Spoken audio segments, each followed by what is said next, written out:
اگر بہن کی عزت نہ کی، اگر بہن کی عزت نہ کی، بہن کے ساتھ اچھا سلوک نہ کیا تو کیا ہوگا؟ آج سے تقریباً 1000 سال سے زائد پرانے بزرگ ہے، بہت بڑے بزرگ، حضرت فقیہ ابو اللیث سمرقندی حنفی، وہ اپنی کتاب میں لکھتے ہیں، دھیان سے سننا، وہ اپنی کتاب میں لکھتے ہیں کہ ایک عجم کے بہت بڑے ولی تھے، بہت بڑے بزرگ تھے، ان کو اللہ کی عبادت سے بہت پیار تھا، تو انہوں نے کیا کیا؟ عجم چھوڑا۔ عجم کہتے ہیں عرب کے علاوہ جتنا خطہ اس کو کیا کہتے ہیں؟ عجم کہتے ہیں۔ عجم چھوڑا، بس یہ اختتامی لمحے ہیں، دھیان سے بہن کی خبر گیری نہ کرنے پہ، بہن کی عزت نہ کرنے پہ، ولی کہلانے، ولی بن جانے والے نہیں، ولی کہلانے والوں کا حال سن لیں، بہت ہلکے میں مت لو بہنوں کو، بھائیوں کو، رشتوں کو ہلکے مت لو۔ اللہ فرماتے ہیں واتقوا اللہ الذی تساءلون بہ والارحام ان اللہ کان علیکم رقیبا، رشتوں کے معاملے میں اللہ سے ڈرتے رہو، اور پیٹ کے رشتوں کے بارے میں خاص طور پہ اللہ سے ڈرتے رہو، رشتوں کا خیال کرو۔ یہ رشتے کہاں؟ جو رشتے ہم بناتے ہیں اس کا بڑا خیال ہے، جو رشتے اللہ نے بنائے ہیں اس کا کوئی خیال نہیں۔ جو رشتے اللہ نے بنائے اس کا خیال کرو نا، جو تم بناتے اس کا بھی خیال کرو، جو اللہ نے بنایا اس کا زیادہ خیال کرو۔ تو وہ عجم سے ہجرت کر کے مکہ چلے گئے، پوری رات طواف کرتے، تلاوت کرتے، عبادت کرتے، ان کی عبادتوں کا شہرا پورے مکے میں گونج اٹھا۔ عجم سے ایک ولی آیا ہے، ایک اللہ والا آیا ہے، عبادت عبادت عبادت، صرف عبادت کرتا ہے۔ ایک تاجر تھے مکے کے، ان کو سفر پہ جانا تھا، جب سفر کے لیے وہ جانے لگے تو ان کے پاس سونا تھا، گولڈ، کئی کلو سونا تھا۔ انہوں نے سوچا مکے میں میں کس کے پاس یہ رکھوں، سفر پہ جا رہا ہوں کس کے پاس رکھوں؟ تو سوچا کہ جو بندہ رات دن عبادت کرتا ہے اس کے پاس رکھتے تھے، تو انہی کے پاس رکھ دیا۔ اور وہ سفر پہ گیا، پہلے کا سفر تو ایسا نہیں تھا نا کہ چند گھنٹے میں آدمی لوٹ آئے، آدمی جاتا تھا تو اکثر لوٹتا ہی نہیں تھا، سفر سے آنا مطلب نئی زندگی پانا، بہت آسان نہیں تھا سفر، آپ کو پتا ہے۔ جب وہ بہت دنوں کے بعد، عرصے کے بعد واپس لوٹے وہ تاجر، تو ان کو خیال آیا کہ میں نے کئی کلو گولڈ، اپنا سونا اس اللہ والے کے پاس رکھا تھا، واپس لینا چاہیے۔ جب انہوں نے پتہ کیا تو پتہ چلا کہ وہ اللہ والے کا انتقال ہو گیا، مکے میں انتقال ہو گیا، حرم کے قریب میں دفن ہے۔ بہت ٹینشن ہوا، یا اللہ میرا اتنا سونا اب میں کس سے پوچھوں، کیونکہ میں نے تو اس کو اللہ والا سمجھ کے رکھا تھا، مجھے کیا پتا کہ وہ مر جائے گا، انتقال ہو جائے گا۔ تو انہوں نے اپنے اس مسئلے کے حل کے لیے حضرت مالک ابن دینار کے پاس گئے۔ مالک بن دینار بہت بڑے بزرگ، حضرت مالک بن دینار کے پاس گئے کہ حضرت ایسا ایسا حادثہ ہو گیا۔ انہوں نے کہا کوئی بات نہیں، وہ نیک تھا، کہا اللہ والا تھا، رات رات بھر طواف عبادت تلاوت کرتے تھے۔ کہا بیٹا دیکھو ایک عمل بتاتا ہوں، اگر تم نے یہ عمل کر لیا تو شب جمعہ میں آدھی رات کے بعد مقام ابراہیم کے پاس جانا، کہ جو مسلمانوں کی جنتی روحیں ہوتی ہے وہ شب جمعہ میں آدھی رات کے بعد کعبے کے طواف کے لیے آتی ہے، جو جنتی ہوگا وہ طواف کعبہ کے لیے شب جمعہ میں آئے گا۔ یہ عمل پڑھ لو، اس کو آواز لگانا، اگر وہ جنتی ہے تو وہ ضرور تجھ سے بات کرے گی اس کی روح۔ یہ عمل آج بھی دنیا میں موجود ہے، بزرگوں کے پاس ہے، ہم لوگ کے پاس نہیں ہے، تو اس کے چکر میں نہیں پڑنا، لیکن جو عبرت کی بات ہے وہ پیش کر رہا ہوں، ورنہ آپ اس عمل کو ڈھونڈنے لگو گے تو یاد رکھیے وہ عمل اب بھی ہے دنیا میں اللہ والوں کے پاس۔ ہمارے محررہ مطہرہ کے سرکاروں سے متعلق میں نے سنا ہے کہ روح کو حاضر کرنے کی عملیات وہاں پر بڑے مضبوط اور پاورفل ہیں، الحمدللہ۔ بہرحال تو بڑی بات، تو کہا کہ یہ عمل پڑھ لو اور شب جمعہ آدھی گزر جائے تو آواز لگانا، اگر وہ جنتی ہے تو تم سے بات کرے گا، تمہیں بتا دے گا۔ یہ عمل پڑھ کے پہنچنے کے بعد آواز لگائی لیکن کوئی جواب نہیں آیا، کوئی جواب نہیں آیا۔ یہ حضرت مالک بن دینار کے پاس ہے، حضرت مالک کو دینار نے کہا انا للہ و انا الیہ راجعون، اس کا مطلب تم جس کو جنتی سمجھ رہے ہو وہ جنتی نہیں ہے، اگر وہ جنتی ہوتا تو اس کی روح ضرور آتی، اب اس چونکہ وہ وہاں نہیں ہے تو وہ جہنمی ہے۔ اب اس کو بھی ملنے کے لیے جانا ہے تو ایک کنواں ہے، اس کا نام ہے بیر برہوت، بیر برہوت، جو فلاں فلاں ملک میں، وہاں جاؤ۔ یہ عمل پڑھ کے جاؤ, اب اس کی روح تم کو وہاں ملے گی. مرتا کیا نہ کرتا, کئی کلو گولڈ سونے کا معاملہ تھا, وہ بیر برہوت پر گیا. آدھی رات کے بعد ہمت کی داد دینی چاہیے, اور وہاں آواز لگائی تو اس کی آواز آئی. دیکھ لو, رات رات بھر طواف کے بعد, رات رات بھر تلاوت کے بعد, رات رات بھر نمازوں کے بعد, نوافل کے بعد, مکے میں دفن ہونے کے بعد جنت نہیں ملی. جنت نہیں ملی کیونکہ شیطان کی عادت ہے فرائض اور واجبات سے ہٹا کر نوافل میں الجھا دیتا ہے انسان کو. پہلے فرائض اور واجبات ہے, نوافل کا بعد میں مرتبہ ہے. میرے بھائیوں, آج ہم بھی اسی میں الجھے ہوئے ہیں. جب وہاں پر آواز لگائی, انہوں نے آواز دی, کہا اے اللہ کے برگزیدہ بندے, میں تو تمہیں نیک سمجھتا تھا, میرے گولڈ کو, اس کو تاجر تھا, بولا میرے گولڈ کو, میرے سونے کا کیا ہوا؟ تو کہا کہ میں خیانت کرنے والا نہیں, میں نے تمہارے سونے کو اپنے گھر کے زینے کے نیچے دفن کیا ہے, جاؤ اور اپنی امانت دے دو. انہوں نے کہا بہت اچھا, آپ واقعی نیک ہے, اتنے امانت دار ہیں. آپ سے ایک سوال کرتا ہوں, اتنے نیک ہو کر جہنم میں کیسے آ گئے؟ تو انہوں نے کہا ساری عبادت دھری کے دھری رہ گئی, ایک گناہ کی وجہ سے جہنم میں آ گیا, بس ایک گناہ ہے. اب وہ کیا گناہ ہوا آپ سے؟ اب گناہ یہ ہوا کہ میں عبادت کے شوق میں عجم چھوڑ کر, اپنا وطن چھوڑ کے مکہ آ گیا. ایک بہن تھی, پلٹ کے میں نے کبھی اس بہن کی خیر خیریت بھی نہیں پوچھی, بہن کی کبھی خیر خیریت نہیں پوچھی.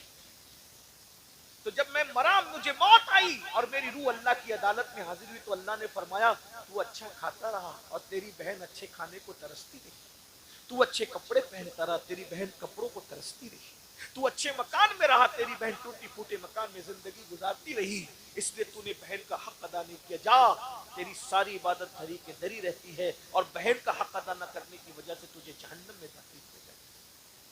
واقعی میں نیک ہوں, پرہیزگار اور متقی ہوں, لیکن صرف بہن کی حق تلفی کی وجہ سے, بہن کا دل دکھنے کی وجہ سے, بہن کا دل ٹوٹنے کی وجہ سے میں جہنم میں آ گیا.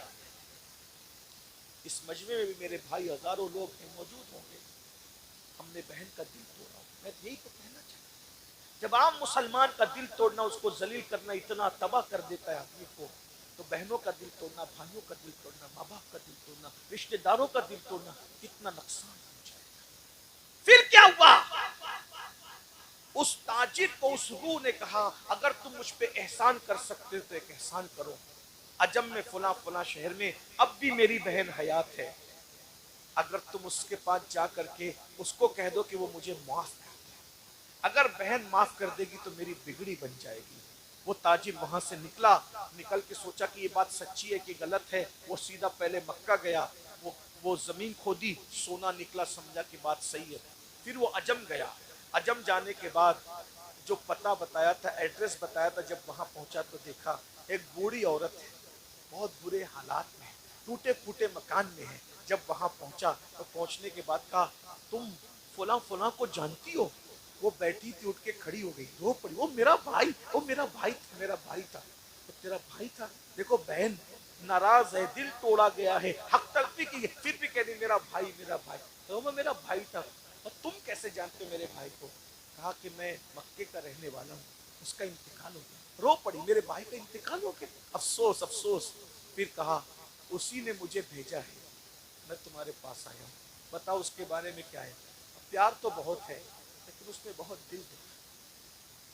وہ مجھے چھوڑ کے چلا گیا, لیکن کبھی میری خیریت بھی نہیں پوچھی, میرا حال بھی نہیں پوچھا.